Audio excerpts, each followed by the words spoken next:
What the hell? Critical error. A null keyboard device detected. Not enough conversion. Blah blah blah. Please install particular keyboard driver from press any key to.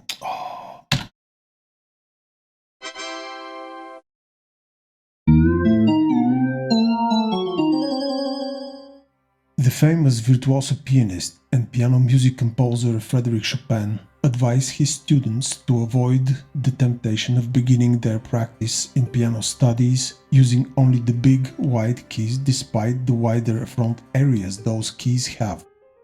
It is useless to start learning scales on the piano with C major, the easiest to read on the score, but the most difficult for the hands, as the fingers would have no pivot point.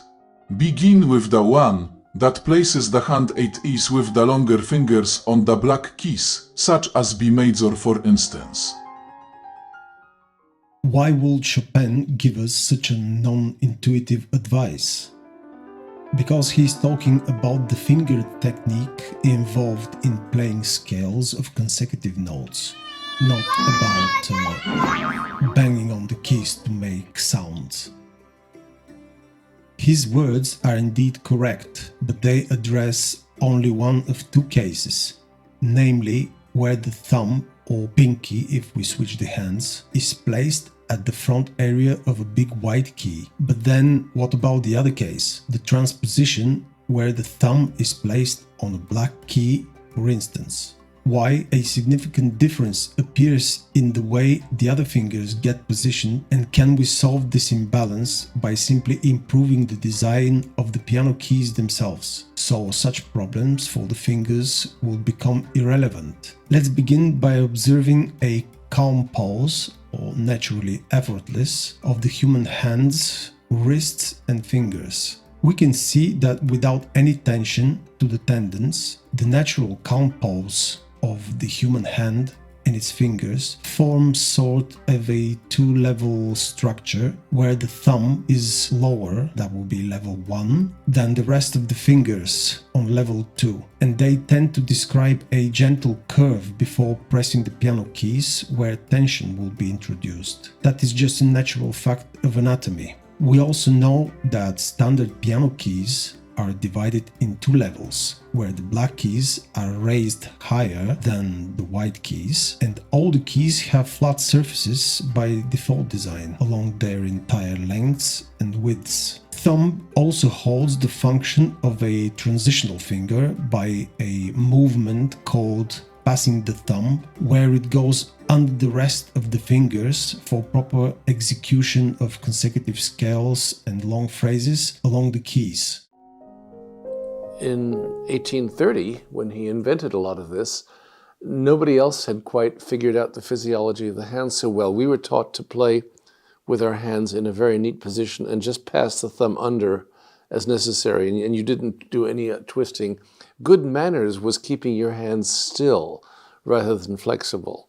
And Chopin understood that that flew in the face of nature and would prohibit development of both the hand and keyboard facility and sound possibilities. Indeed, Chopin was absolutely right, and here it makes the most sense. When the thumb has to pass under for smooth transition, at least one of the other fingers should serve as a pivot point on a key of the piano. So now we can see the thumb pressing a white key. Inevitably, the rest of the fingers, following a natural posture, naturally will prefer the apparently raised front area of the white keys. This natural posture was what Chopin meant when stating that the scale on all white keys should not be studied first, as he considered it to be not so easy on the natural movement of the fingers. We have to be familiar with these black keys, and notice the black keys, because they're raised, we can feel them. So whereas the white key C scale reduced the tactile sensation, the use of the black keys increases the tactile sensation because we can feel the raised key. Let's give a listen. So starting with B, we feel those black keys and set the thumb nearby.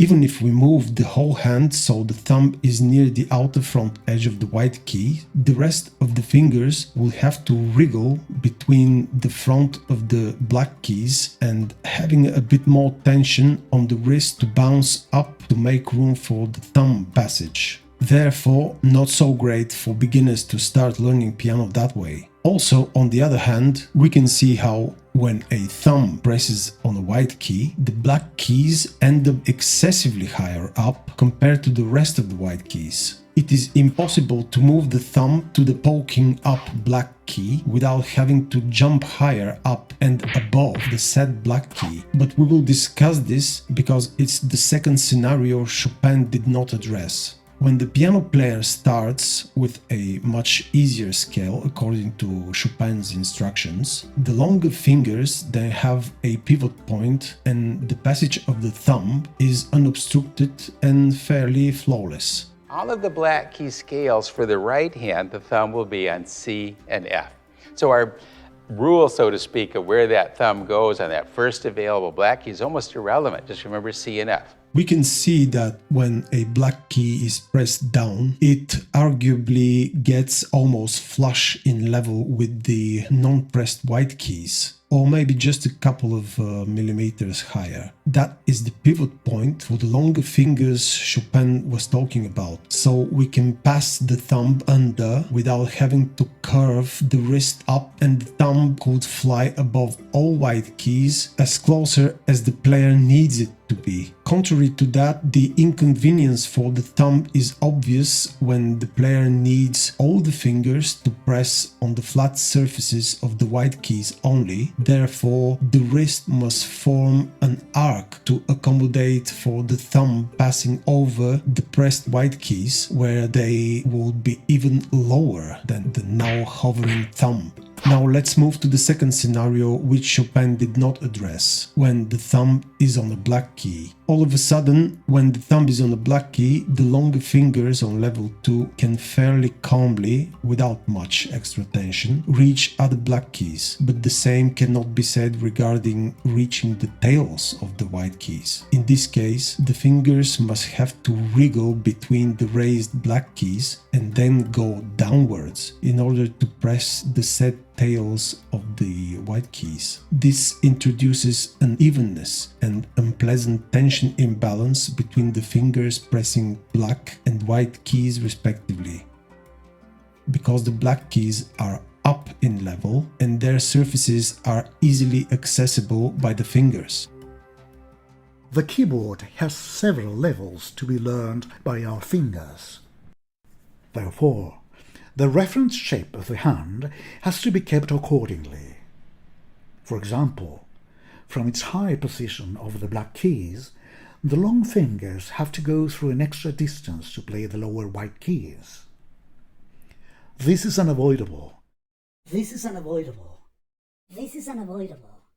This is unavoidable. This has been a major disadvantage for such flat designed piano keys, together with the discrepancies in their widths as we discussed it previously. We encounter similar collision scenarios for the thumb's passage going under the palm when the thumb is on a black key and the pivot fingers might be on a black key or touching down the tails of the white keys, the latter being extremely uncomfortable in this scenario as it will require the wrist to constantly bend and release in order to accommodate a successful passage of the thumb and fairly easier control on dynamics for the rest of the fingers. Every pianist knows how tricky such movements are. It is because the so-called standard or Halberstadt piano keyboard has been badly designed. Certainly, such flat-surfaced key shapes are quite easy to cut from wooden planks, but obviously they have not been ergonomically designed for the flexible fingers of a human hand. So what can we do to address those problems and maybe even offer a proper solution? With a thumb pressing on a white key, there should be a way to get more convenient pivot points, as Chopin called them, even for those same white keys. Wavy keys? That is sacrilege.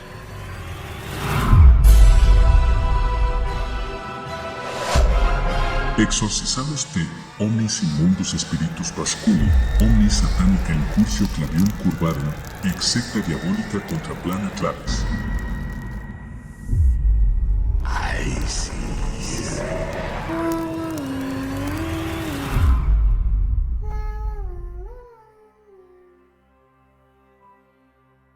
But those curves solve many of the problems addressed above. Similarly to the first scenario, when the thumb presses on a white key, here the rest of the fingers get their natural curve profile reflected on the curved forefronts of the black keys. Not to mention that those black keys now could be pressed by a simple flinch with the correspondent longer finger, a very natural move for any human finger rather than pressing it flat down. The motion is more like tickling those curvy areas of the keys. This curved profile also allows for very fast tremolo repeats of the same note, even using only one finger, the way it's supposed to be performed anyway, if you ask me. Consequently, the thumb's passage, or the thumb going under the palm, is more achievable due to the curved down area of the white keys, their heads that is, thus facilitating the transposition without the need of a weird wrist movement up and down, because around the curved foreheads of the black keys there are pivot bumps, to use the terminology of Chopin, on all adjacent white keys. Let's continue because it gets even more interesting when we have to move the thumb to press on a black key. As we already saw on the flat-surfaced old standard keys, the natural calm posture of the hand where the thumb stays on level 1 and the rest of the fingers are on level 2 due to anatomical reasons could not get preserved, and the fingers had to stretch downward in order to press the tails or narrow areas of the white keys. The fingers need to first wriggle between the black keys, and for wider chords that is really physically impossible due to the obstruction from the side walls of the black keys. All that is history now with the introduction of the curved profile piano keys. In that second scenario, the thumb presses on the black key and the other fingers inevitably have to spread to the back of the keys, tails and blacks.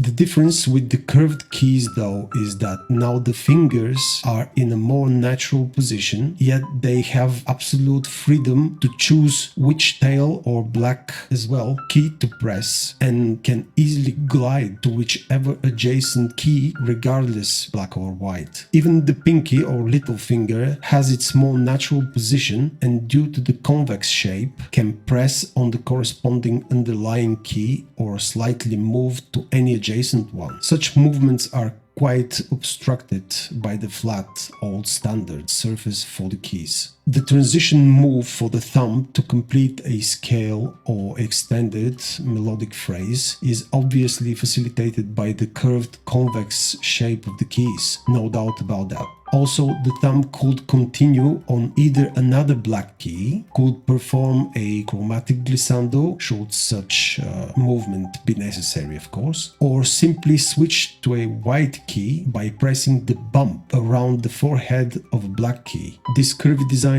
offers total flexibility to the player. The thumb can even perform legato phrases on its own because of the smooth and curved keys or stretched to much further keys. The curved design for the piano keys allows for a fair and equal access the fingers need to reach any adjacent and even further apart keys. It has an extremely soft touch and facilitates freedom of finger movement. And one small additional feature, you can now perform true chromatic glissando, which is impossible with the old flat surface standard shapes of the piano keys. Such curvy or wavy keyboard is not only possible, it is necessary.